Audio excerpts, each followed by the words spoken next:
Has anime lost something? Brought to us by Hiding in Public. Now, I love this dude's content. He makes some good quality stuff. You feel me? And this video came out a while ago, but we're about to see has anime lost something. Excuse me. I feel like it's hard for me to watch anime now since I started reading manga. I don't know. It's just hard. I guess my attention span is like leaving or something. But bro, I don't be wanting to sit through a 25-minute episode, bro. Like it's like that. That's just crazy to me now. It's like I can't even think that I watched Hunter x Hunter like 3-4 times. I freaking watched One Piece all the way up to like episode 700 within like 2 months. Like bro, like I cannot do that no more, bro. But yeah, has anybody lost something? I will leave the video link down below, and let's hop into it. Present day. Present time. And you don't seem to understand. Ashamed you seemed an honest man. And you know what they say might hurt you, and you know that it means so much, and you don't even feel it. Moshi, if you want hope from your suffering, you should look to the past. Not the real past, of course, just the trimmed fat that's risen to the top. You can believe that version of the past was reality, and it'll always be there to comfort you at your side. Whether or not you believe it, reality is. Yo, what the heck happened to my camera? On August 14, 1945, United States President Harry Truman designated General Douglas MacArthur to lead the post-war occupation of Japan. It is said that this cultural exchange eventually evolved the pre-war Katsudo Shashin, or active photographs, to a Western loanword, anime, derived from inspiration from introduced Disney animated works. Conjecture has become fact, and rumor has become history. On January 1st, 1963, Astro Boy, created by Osamu Tezuka, premiered on Fuji TV. It became known as the first. In 1985, Hayao Miyazaki founded Studio Ghibli, and more complex anime began to capture onto these cultural exports. With the help of Animage, a new type magazine, a subcultural group known as otaku began to take place. The space opera became popular with The success of Dragon Ball in 1986, Hajime no Ippo, 1989, fighting anime to a global Naruto in 2002, and so forth. 2002 was year I was born in. Only Goats was born in 2002. I ain't gonna lie. So what does this have to do with anything? What's so important about it? Where and when were you born? That's kind of a big question. I don't know you, but you know me. The flow of information doesn't always go both ways. Since the moment of humanity's inception, humans have always lacked context. Time erases more and more details the farther out we go, and the better that we get at chronicling details, the harder it is to wade through them. Truth exists, and yet the full picture will always be a parody of itself, never seen as is, unless witnessed by and from the immediate source. If we don't adulterate reality, nobody will grasp that which we have known. Poor understanding is better than no understanding. I suppose. Why do we default to arrogance then, when our opinion is likely to lack even 0.5% of its original context, when the full context isn't understood by anyone, like this, ever, especially those blocked by lines of language? But that has nothing to do with it. Things that have been remembered prove themselves as part of the record. With an inhuman database, things can escape the inevitable well of erasure.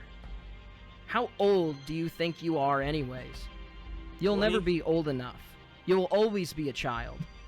Anime is one being, constantly taking working aspects and reinventing them, taking pieces that work and finding new ways to reinvent them. The thing you see as an original is only because you lacked context for its inspiration, and its inspiration likely is outside of your own reference point.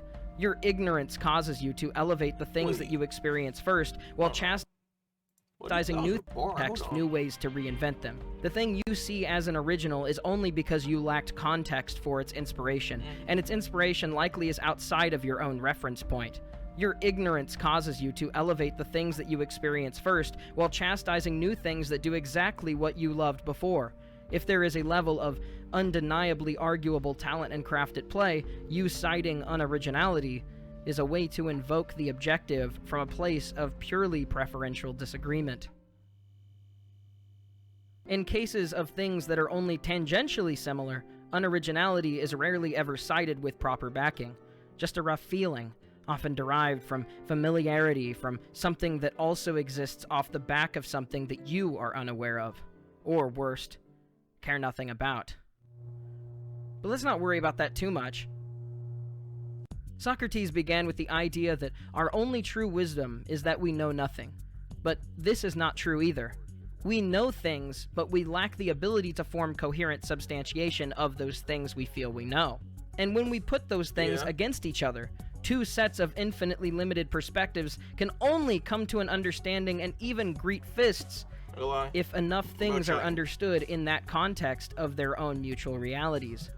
Whether or not these things are true, knowledge is a process. As John Locke said on Certainty, the truth is unobtainable in its full form, since we cannot know what we do not know to the extent of all reality. We can, however, pit ideas against one another and test them for validity. This is Aristotle's scientific method. Truth, then, is not something that we can certainly grasp. Truth, instead, is the most certain thing that we can. As we learn more and test more, our knowledge expands and our truth evolves. But it is not because the truth changes. It is because our lens for viewing the truth is getting repairs and improvements. Okay.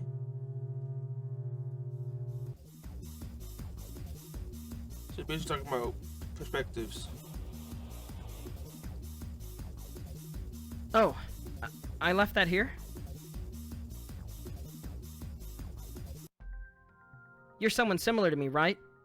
With some similar overlapping interests, a somewhat mutually understood language, and personal opinions on niche topics like this?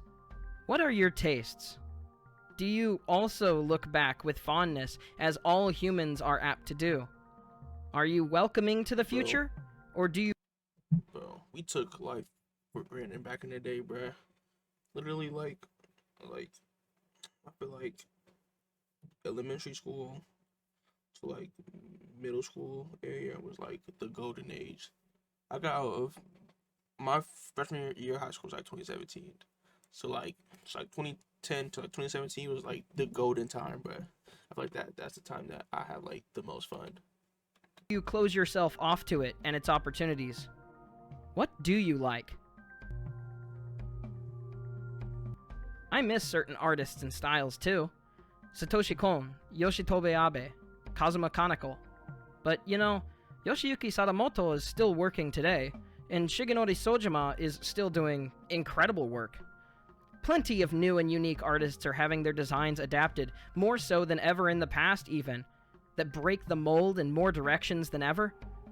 But I can understand how being in the present, in a place where you see a wider selection, would lead you to notice the patterns, would lead some to burn out or feel some homogeneity. There certainly are a lot of quote-unquote generic-looking or similar projects that do come out, but the amount of projects have multiplied so much we still average out more classics in the modern period, I'd argue.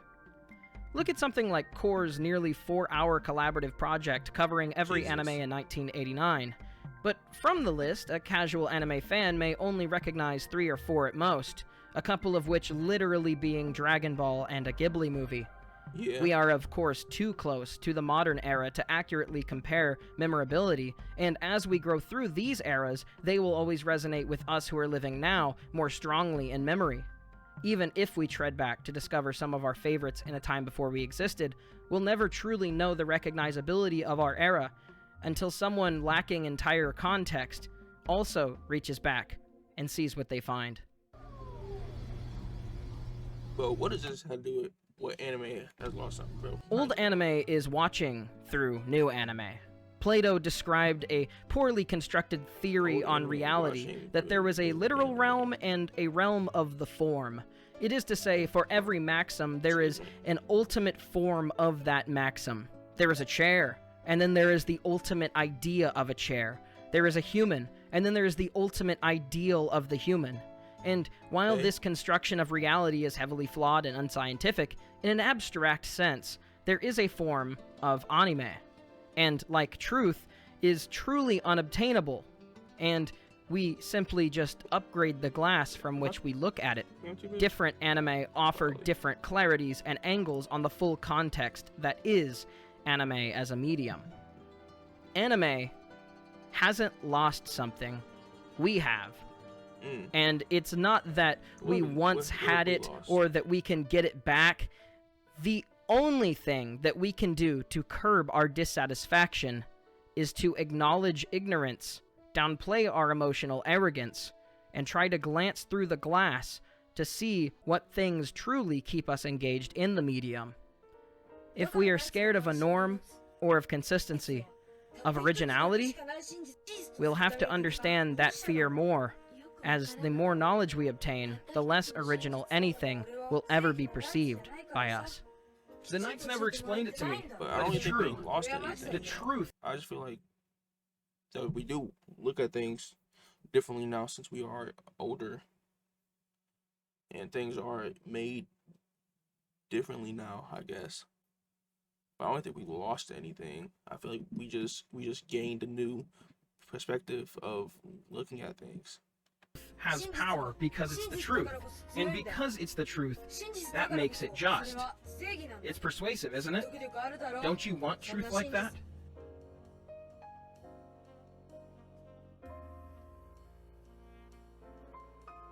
But what about me and my experience? Yes, this is me. It's not about the way that history and countless humans have created a thing I like. It's not about the context in which it made me understand it. More than anything, for me, it's about my relationship with the thing. I learn context and history because I am attached to said thing. I learn because deeper understanding allows more ways to enjoy thing that I already do. But if I never feel attached to something, I never feel the need to gain further context. In a way, since aesthetic, timing, perspective, and my own personality determine my attachment to things, and these things are broadly out of my control, the first thing I should ask myself is, what is it that connects me and my interests to my perspective? Why do I like how this looks and sounds? Why does this resonate with me? But how can I ask myself what I don't know? You can explain I don't know that, it yeah. after all, right? It's a lie. It has to be a lie. There is only one truth. Reality. Yes. Them. How do you define God? If it's the creator of the world, that's not me. An all-powerful being? A being like that would contradict itself in practice. But if you define God as one who exists everywhere in the world, omnipresent, that sort of God only exists as a conscious database. If there were a being connected to the root of the internet, powerful enough to intake all information and argue out the discrepancies unbiased, perhaps that would be God. They say the wired internet works like a human brain. Neurons and connecting synapses relaying information from outside, organizing and keeping the pieces that are important. But the brain is also easily deceived. It makes up, mistakes, and switches information on accident. The brain trips itself, and the connection is not stable. Affected by degeneration and regeneration, the rot of flesh and time, and the hormones all around it, it is affected by outside forces, corrupted, destroyed. We are not gods, not We're not. even of our own bodies and our own experiences. The internet, then. Smash a monitor, and the internet is unaffected. Upload a virus, and the overwhelmingly vast amount of the internet is completely unaffected and able to quickly recover itself. We are tempted to think then that, if a perfect AI gained consciousness as the internet's keeper, it could be God, or a god. Except, even then, the Could that, if affected and able to quickly recover itself. We are tempted to think then that, if a perfect AI gained consciousness as the internet's keeper, it could be God, or No, a god. Except, even then, the internet is not ephemeral as it may seem. I don't understand. The that. raw servers can be destroyed. Even with all of the record keeping in the world, things uploaded to the internet still sometimes become lost forever. Reading lines that hurt my eyes. All of this happens because they are tied to reality, and thus must obey reality. Ideas, however, exist as concepts, unobtainable, but the closest thing that we have to undestroyable. Ideas are the only true things, all-knowing and all-present, because we never have the capacity to know them fully, but their experience and existence causes physical beings inside of reality to act when they can't. Still, they themselves exist as a sort of worldwide network. If all people, media, and documents pertaining to them were wiped out, even their concept would exist in some sort of limbo, wouldn't it? Because there's always the possibility of a thinking mind to cross a similar or same or part of an aspect of that idea again. I don't want to believe that I am my flesh. I don't want to believe my presence on the internet is a hologram in a server box. There is a concept of me outside me, but I will likely never know to the extent that it actually exists. But I'm me. We can wrestle with the known, unknown, unknowable. I can wrestle with the power over my own being. I can wrestle over whether the past was better or worse, 1,000 ways and more to less and more valid conclusions. But the real question is whether I let my arrogance hug me as reality evolves past me, or if I will grasp the past things I appreciate and bring them with me into the future eras. Yep, that's what we all should. さあ try and レ do. イン Lane, you don't need to wear that anymore. Dad, do you know?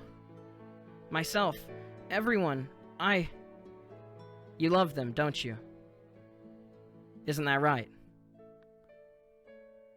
Lane, let's watch something together next time. We can get together for one of your favorite shows. I'll make some popcorn too. So our memories aren't only of the past, are they? They can be of right now, or even of tomorrow. はじめまして。 Yeah, our Eh? memories are. Maybe we'll anything run that into we each other again. Experience. You're right. We can see each other anytime. I live and die by my patron support. I'm currently striving to reach $600 on Patreon so that I can cover my monthly rent without hassle each month. You ain't gonna lie, Last month, I felt went like out on a just- limb and presented you with a video like this in many ways. More felt like I thought. just took acid or something. Please leave a like and comment. Thanks to the increased Patreon support. The aesthetic of Serial Experience Lane is honestly one of the best of any anime I've seen this season, making you feel uncomfortable in a place like Lane herself. You feel like a foreign entity who doesn't belong. The loud buzzing of the powerless. But we've actually lost his original anime with no source material. It used to be a lot more common. But did hiding in public say we are the additions of series that never would have been made decades prior, though. Things that only exist due to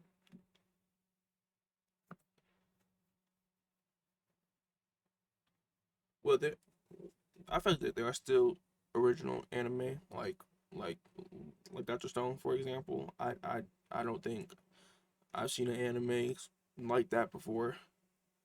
But also, it's kind of hard to make original stuff when you probably grow up watching all type of different stuff. It's probably gonna be subconsciously being inspired by different things, if that makes sense. You feel me? But this video wasn't really about has anime lost something. Like it was like a thought piece on like perspectives about life. I feel like this video was about, cause that was a whole different vibe from what I just watched. Like, bro, what?